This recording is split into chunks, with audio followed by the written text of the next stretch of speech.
ಸಮರಣ ಬರ್ರಿ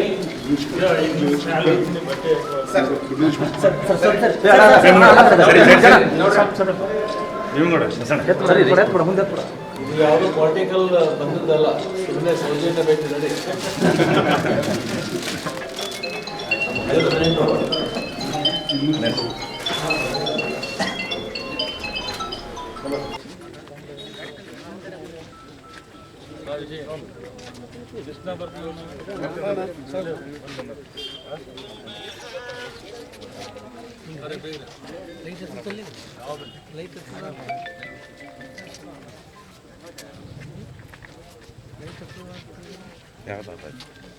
ನೀನು ಬಂದಿ ಅಲ್ಲ ಅದಕ್ಕೆ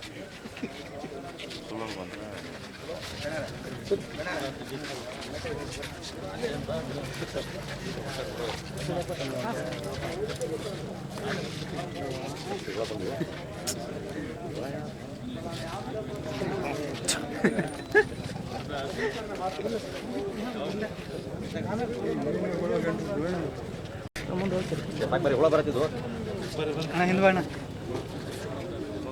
ತಂದಾತಲ್ಲ ಹೋಗ್ಬಿಟ್ಟು ನೋಡು. ಏನು ಬೇಕು ನೋಡಿ ನಮಗೆ ಬಂದು ಹುಳ ಉಂಟು ನೋಡಿ ಲೈಟ್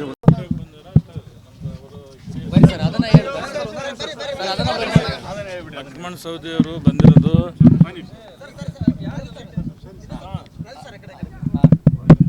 ಒಬ್ಬ ನೆಚ್ಚಿನ ಸಹೋದರರವರು. ನಮಗೆ ನಮ್ಮ ಕುಟುಂಬದ ಬಗ್ಗೆ ಒಂದು ಹಿತೈಷಿಗಳಂದ್ರೂ ಕೂಡ ತಪ್ಪಾಗಲಿಕ್ಕಿಲ್ಲ. ಅವರು ನಾಳೆ ದಿವಸ ಕಾಂಗ್ರೆಸ್ ಪಾರ್ಟಿ ಅಭ್ಯರ್ಥಿಯ ನಾಮಿನೇಷನ್ಗೆ ಬಂದಿದ್ದಾರೆ. ನಮ್ಮ ಮನೆಗೆ ಟೀ ಕುಡ್ಕೊಂಡು ಹೋಗ್ತಕ್ಕಂಥ ವಿಚಾರದಲ್ಲಿ ಬಂದಿದ್ದರು. ಟೀ ಕುಡಿದಿದ್ದಾರೆ, ಹೊರಟಿದ್ದಾರೆ. ಸರ್ ಕಾಂಗ್ರೆಸ್ ನಾಯಕರು ಸರ್ ಕಾಂಗ್ರೆಸ್ನವ್ರು ಹೇಳ್ತಾರೆ ಸಂಗಣ್ಣವ್ರು ನಮ್ಮ ಜೊತೆ ಸಂಪರ್ಕದಲ್ಲಿದ್ದಾರೆ, ಕಾಂಗ್ರೆಸ್ ಬರ್ತಾರೆ ಅನ್ನೋ ಮಾತುಗಳನ್ನು ಹೇಳ್ತಿದ್ದಾರೆ. ಅಲ್ಲ, ಅದು ಅವರಿಗೆ ಗೊತ್ತು. ಅಲ್ಲ, ಸ್ವಾಗತ ಮಾಡಿದ್ದಾರೆ. ಅವ್ರ ಬಗ್ಗೆ ನಾನು ಅಭಿನಂದನೆಗಳು ಮೊನ್ನೆ ಹೇಳಿದ್ದೀನಿ, ಈಗೂ ಹೇಳ್ತೀನಿ. ನಿಮ್ಮ ಸಂಪರ್ಕ ಕಾಂಗ್ರೆಸ್ ಬರ್ತೀರಿ ಅನ್ನೋ ಮಾತುಗಳನ್ನು ಹೇಳ್ತಿದ್ದಾರೆ ಸರ್. ಅಲ್ಲ ನೋಡೋಣ, ಟೈಮ್ ಬಂದರೆ. ಕಾರ್ಯಕರ್ತರಿಗೆ ಇನ್ನೂ ಟೈಮ್ ಇದೆ, ಏನು ಅವ್ರಿಗೆ ಸಮಯ ಉತ್ತರ ಕೊಡ್ತೀವಿ. ಅಲ್ಲ, ನಿರ್ಧಾರ ತೆಗೆದುಕೊಂಡ್ರೆ ಇಲ್ಲಿ ನಿಮ್ಮ ಮುಂದೆ ಹೇಳ್ಬಿಡ್ತಿದ್ನಲ್ಲ. ನೋಡ್ರಿ, ಅವ್ರಿಗೆ ಹೇಳಿಕೆ ಸ್ವಾತಂತ್ರ್ಯ ಇದೆ. ಅವರು ಏನು ಹೇಳಿದ್ದಾರೆ ಅಂತೇಳಿ ನನಗೇನು ವಿಚಲಿತ ಆಗಲ್ಲ. ಅವರೊಬ್ಬರು ಮೇಧಾವಿ ರಾಜಕಾರಣಿ ಹೇಳಿರ್ತಾರೆ. ಸ್ವಾಗತ ಮಾಡಿ ಸರ್ ಒಂದು ಅಮಿತ್ ಶಾ ಅವರು ಬಂದು ಹೋದ್ಮೇಲೆ ತಮ್ಮ ಸ್ಥಾನಮಾನದ ಬಗ್ಗೆ ಮಾತಾಡ್ತಾರೆ ಅನ್ನೋದು ಹೈಕಮಾಂಡ್ ಅವರು ಹೇಳಿದ್ರು.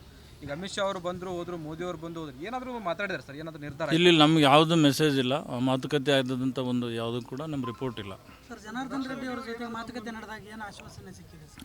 ಜನಾರ್ದನ್ ರೆಡ್ಡಿ ಅವರು ಕರ್ಟಸಿಗೆ ಮಾತಾಡಿದ್ದಾರೆ. ನಿಮಗೆ ಆ ಥರ ಆಗಬಾರ್ದಾಗಿತ್ತು, ನಾನು ಸೆಂಟ್ರಲ್ ನಾಯಕರ ಜೊತೆ ಮಾತಾಡ್ತಿದ್ದೀನಿ, ನಿಮ್ಮ ಸ್ಥಾನಮಾನದ ಬಗ್ಗೆ ನನಗೆ ಕಳ್ಕಳಿ ಇದೆ, ನಮ್ಮ ಮಾತನ್ನು ಹೇಳಿದ್ದಾರೆ. ಅವ್ರಿಗೆ ಥ್ಯಾಂಕ್ಸ್ ಕೂಡ ಹೇಳಿದ್ದೀನಿ. ಈ ವಿಡಿಯೋ ನಿಮಗೆ ಇಷ್ಟವಾದಲ್ಲಿ ಲೈಕ್ ಮಾಡಿ, ಶೇರ್ ಮಾಡಿ, ಸಬ್ಸ್ಕ್ರೈಬ್ ಮಾಡಿ.